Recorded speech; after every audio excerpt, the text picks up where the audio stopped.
All right. Did you guys watch Ariel today? Did you guys watch the MMA Hour? So, I don't know where he started on this. Helwani tells a story about hanging out with O.J. Simpson. Did you guys see this? So, where I tuned in, which is with what I just said, I assume this just happened. I assume this is a recent story. He might have been going back. So, the way the story goes, Ariel's in an elevator. He's at some place in Las Vegas. He's in the elevator. O.J. Simpson's in the elevator. O.J. Simpson begins to make conversation with Ariel and Ariel's cronies. O.J. Simpson invites them to come out with him. So they go. I think the elevator was taking them to wherever they were going, like some club or some kind of situation like this in the casinos. I kind of have to be left with my imagination of what I pictured.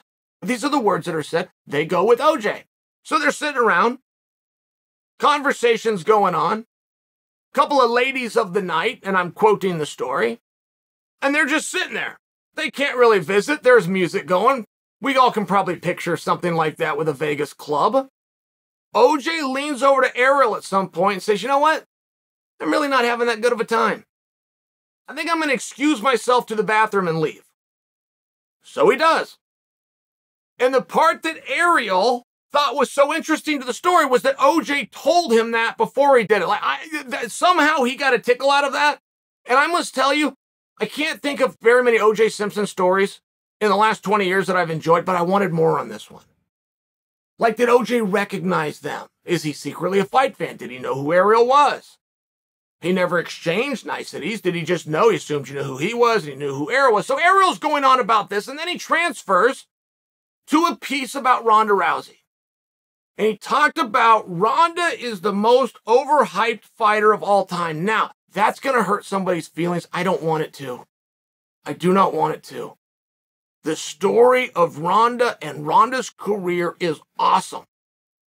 But if you study that story, there's going to be some things like that that are going to come up. Now, to be the most overhyped fighter of all time, that's not the insult it sounds like. But it sounds like it's something nasty, right?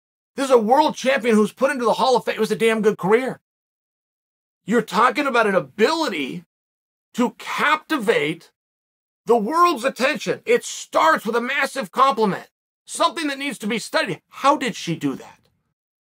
How did she fool everybody? Or how did she make everybody believe something that apparently wasn't there for it to be the most overhyped? And in all fairness, that was a very real thing. We just didn't know where that division was at. There was a day the UFC anointed two champions. They got one of them right, and they didn't get one of them right. And there's no insult there. One was Jose Aldo. Hey, you've never fought in the octagon. Here's the UFC belt. 0 fights in the UFC. You're our champion. They got the right guy. For 145 pounds in the men's division, they found the baddest dude, and they put the strap around him. Now, they attempted to do the same thing with Ronda. The problem is the division was brand new. We don't know what we don't know. And she was leaps and bounds better than who we deemed the number one contender, the number 2 ranked, the number 3. That's just true.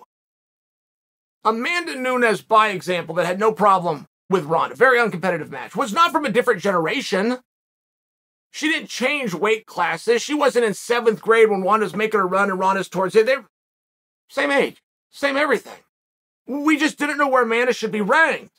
And because of that, we didn't have her ranked, and because of that, we didn't put her in there for the title. And the same thing goes for Holly Holm. I believe Holly to be 2 years, and I could be wrong, and it's 3, older than Ronda. So when Holly came in against Ronda, she didn't have any problem.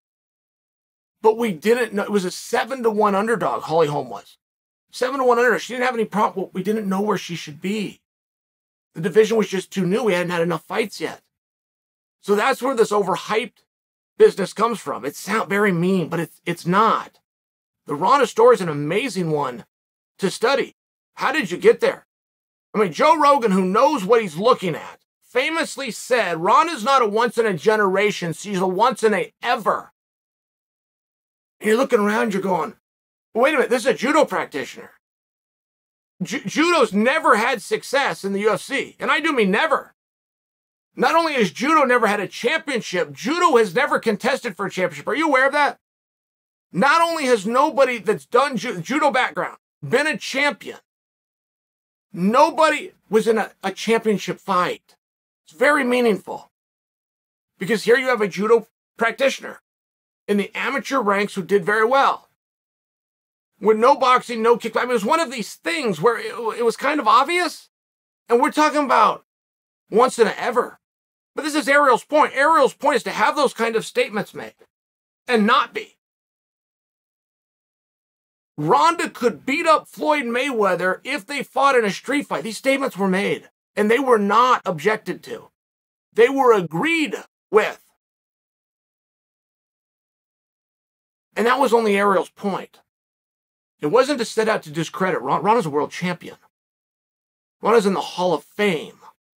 Ronda understood how to use that media, how to use that charisma, how to parlay that into something else. Ronda's story is a tremendous success story that started with a girl that had dropped out of high school and was living in a car to chase a dream of an Olympic medal, of which she got 2 trips to the Olympics, I believe. I know she got a bronze, but I believe she did 2 trips to the Olympics. It's a huge success story. But if you think that Ariel put her down, you're missing it.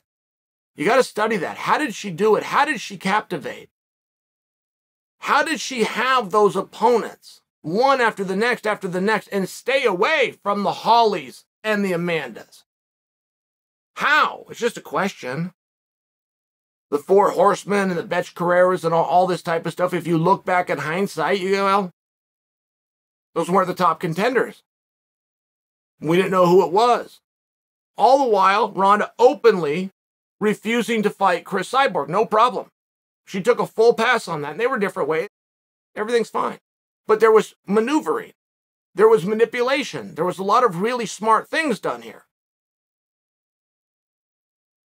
And the story of Ronda was a great one for promotion. I mean, I can remember times where the boss came out and said, this is the biggest star in the sport. I went to her fight in person when she took on Sarah McMahon. This is at one of the heights of her popularity. It's a world title defense. The building sat 13-8. We had 7,500 people. I'm just, in fairness, the story was never told straight. And the rankings were wrong, and the championships were suspect. And the background of judo, which is just a limited field, just never had a level of success. Not to mention on an amateur level, and not to mention one sport. Not a kickboxing background. I've been doing boxing. I mean, it's just one of these things where it was playing itself out. There's not an insult there. There was an incredible career, one that I wish I had. One that you would wish that you had.